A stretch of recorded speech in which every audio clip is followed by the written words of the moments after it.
Are you knowing what you're wanting? Now, right now, right now. Right now where all of your power is.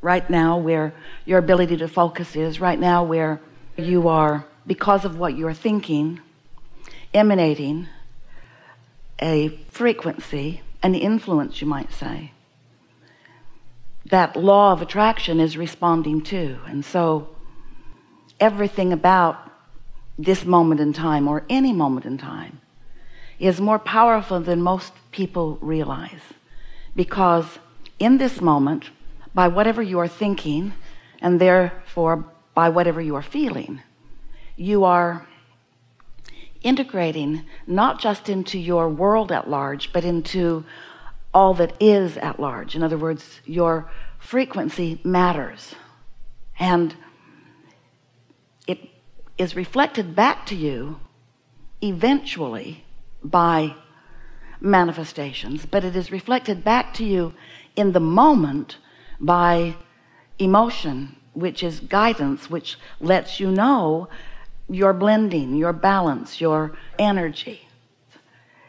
The thing that you most want to be influential about is your own point of attraction, and you have so much control about what comes to you, because you have control about where you give your attention, what you ponder, how long you stay focused here or there.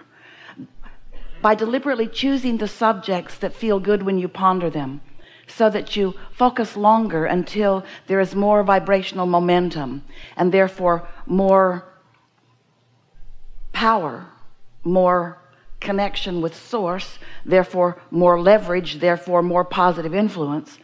The first thing that you influence is your state of being, your personal point of attraction.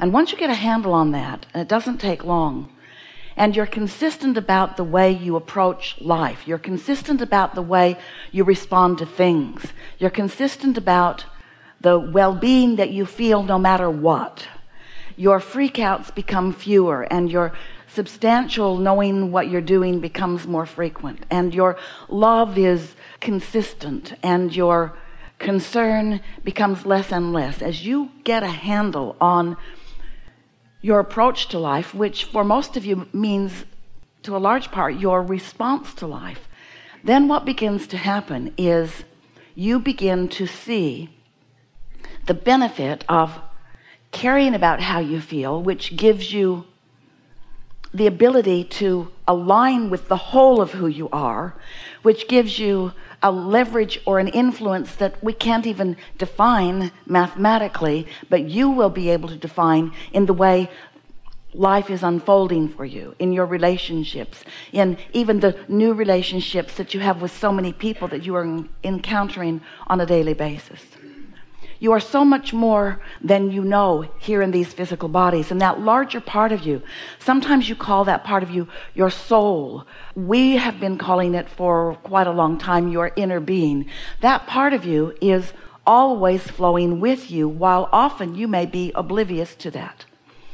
But your emotions will help you to know how in sync or not in sync, how aligned or misaligned, how allowing or not allowing, how much you are allowing yourself and your broader self, your inner being, to be integrated in this moment. Your inner being is always flowing to you, but your receptivity of that is really what we want to talk about here today. Just because this well-being is shining to you does not mean you're letting it in. And if you're angry, your anger means you're not. If you're frustrated, your frustration means you're pinching it off too. If you are having one of those moments where you are feeling so much love you can hardly stand it, that means that you are in sync with who you really are. And the coupling of you and you is really what the art of allowing really is. The coupling of you and you is really where your vibrational clarity is.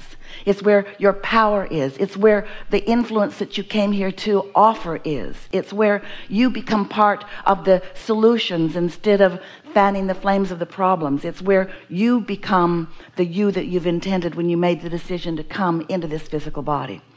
So you were source energy before you focused into this physical body, and the larger part of you still is that source energy. But here you are, magnificent you. Here you are, living your life, focused upon a lot of things and offering a lot of vibration.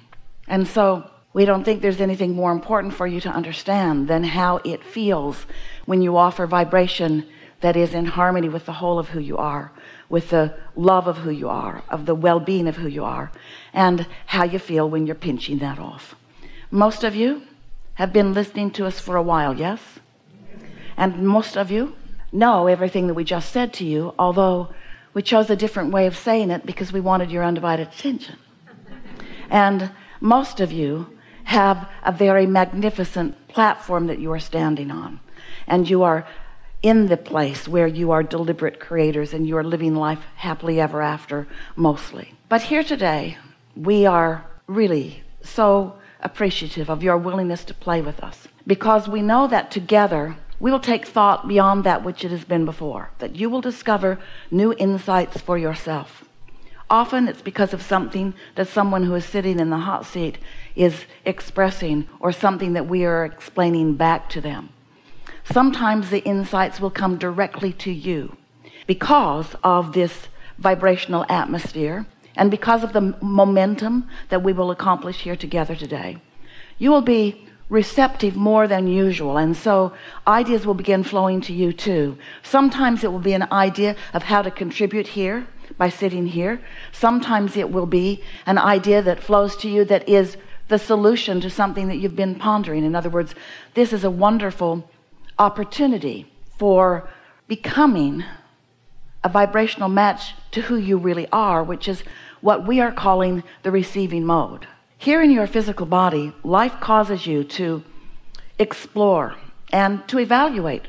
That's just who you are, and to consider and to, most important, come to conclusions of your preferences. And that matters so much. Most of you do not give yourself enough credit for the preferences that are born in you.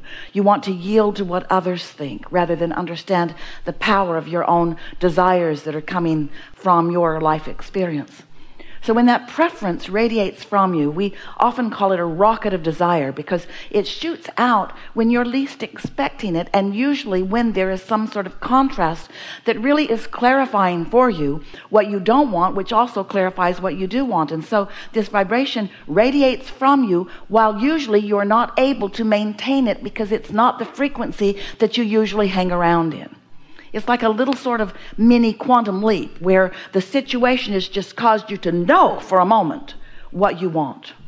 And when that rocket of desire radiates, your inner being understands it fully, embraces it fully, becomes it fully, holds the vibrational frequency of it fully and forever for you.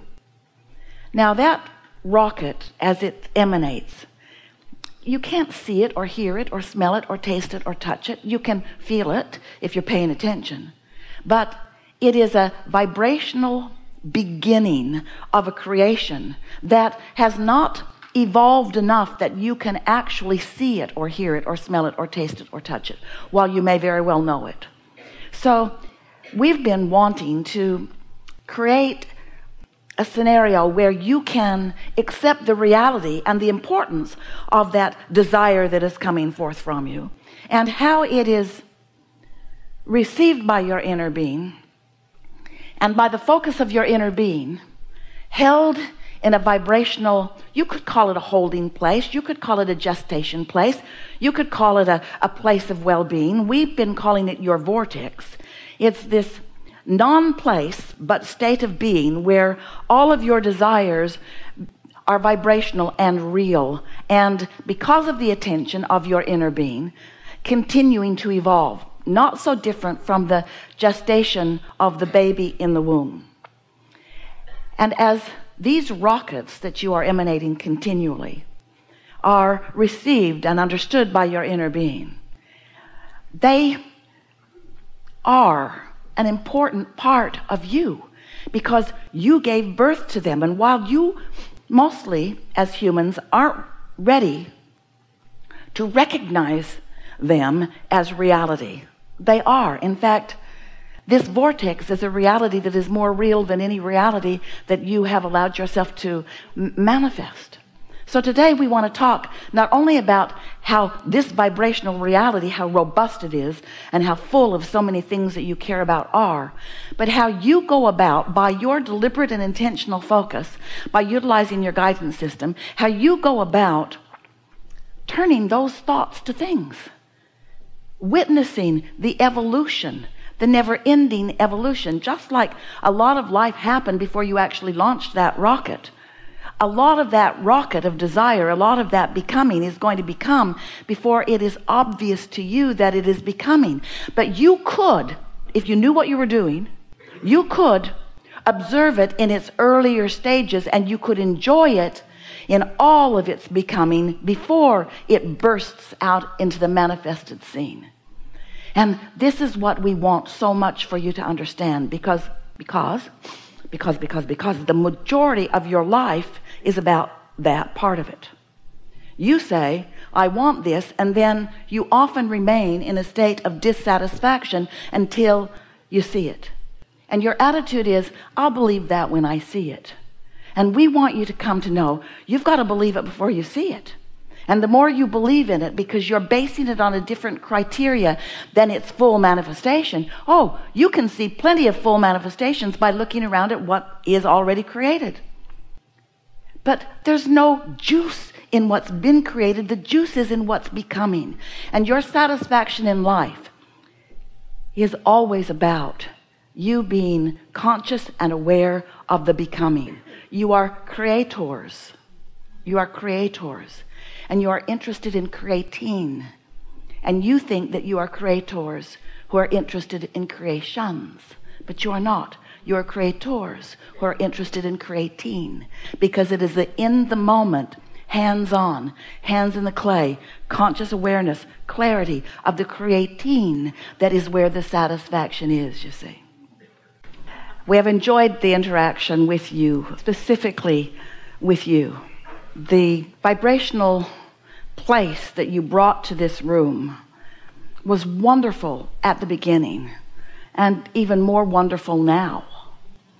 Lots of shifting, lots of understanding, lots of clarity, and lots of influence, not just from our words to you, not just from our vibration interpreted by Esther into words for you, but your relationship with your own inner being and your softening of resistance and your allowing of vibration to rise, which allowed the clarity that you felt, and you know what we're talking about.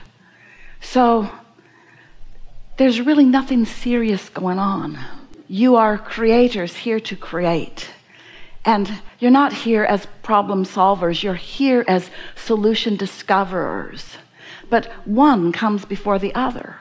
You're not here as fixers of broken things. You're here as discoverers of new things, and sometimes you just don't look for the new thing until the old thing feels broken to you. It doesn't have to be broken for you to evolve, but it doesn't hurt that it sometimes is. So your life experience is showing you all kinds of wonderful things. You're right on track. Everything is unfolding so well. Be easy about it, and trust this, that your inner being knows you, knows everything about you, knows every desire, knows every regret. Your inner being does not focus upon the regret part of your regret. Your inner being focuses upon what you're asking for as a result of it. And so you have such attention and such appreciation and such, there's no other word for it other than power, backing you, rooting for you, and loving with you, in absence of any judgment, in absence of any forgiveness. Your inner being will never forgive you, because your inner being has never evaluated you as inappropriate to begin with.